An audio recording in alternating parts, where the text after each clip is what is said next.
Kuasa Allah, akhirnya negara Eropa Spanyol mengakui Palestina sebagai negara berdaulat dan akan disahkan sebelum musim panas. I also reiterate Israel's right to defend itself, but it must do so within the parameters and limitations imposed by international humanitarian law, and this is not the case.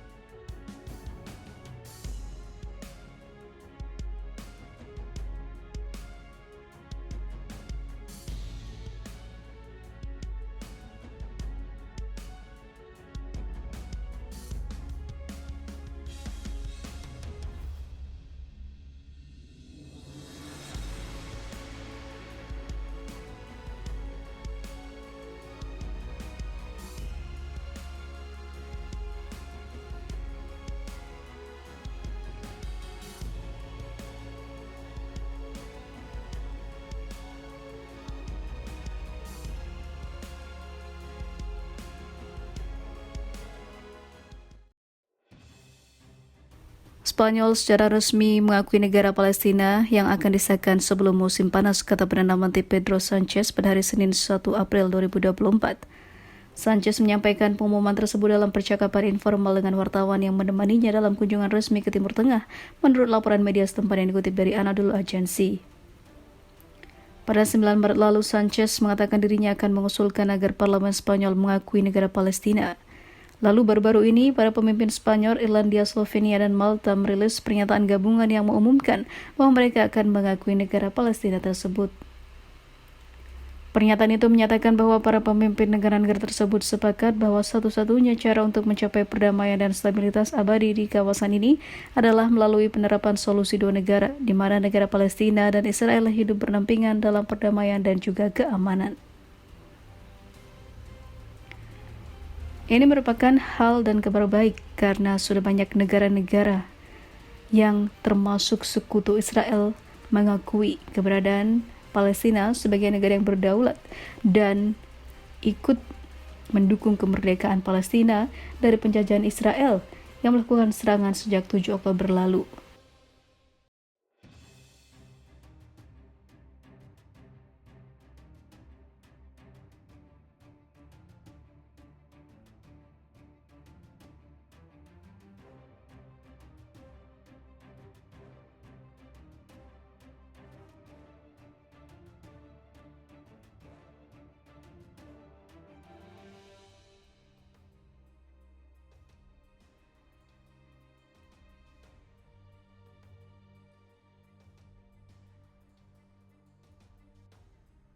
Masya Allah, bantu perlawanan Palestina dan juga Islam, Irak mulai fase baru menghadapi musuh, yaitu Israel.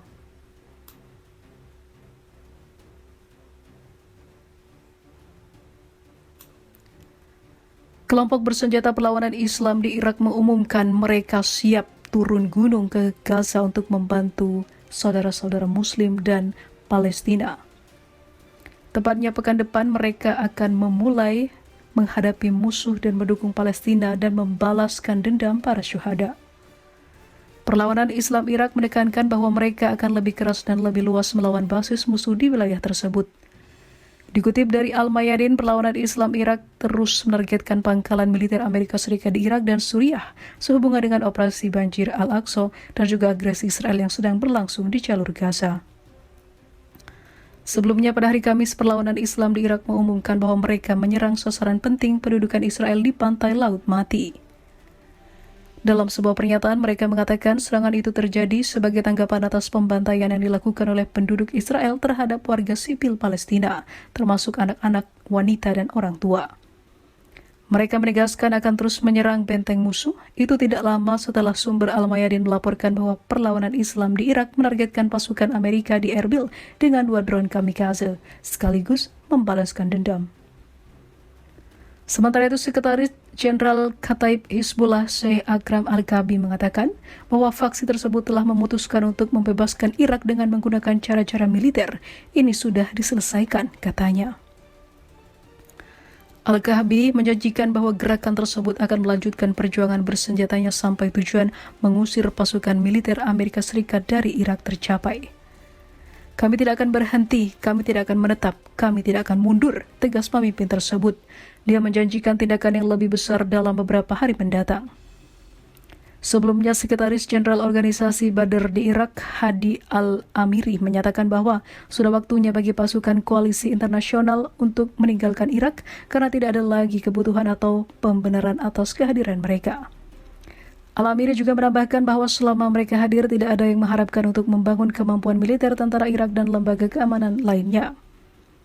Dia menyatakan keyakinannya bahwa memalukan bagi sebagian orang untuk menyarankan agar pasukan Amerika Serikat tetap berada di negara tersebut dengan dalih membantu pasukan keamanan Irak yang ternyata hanya omong kosong.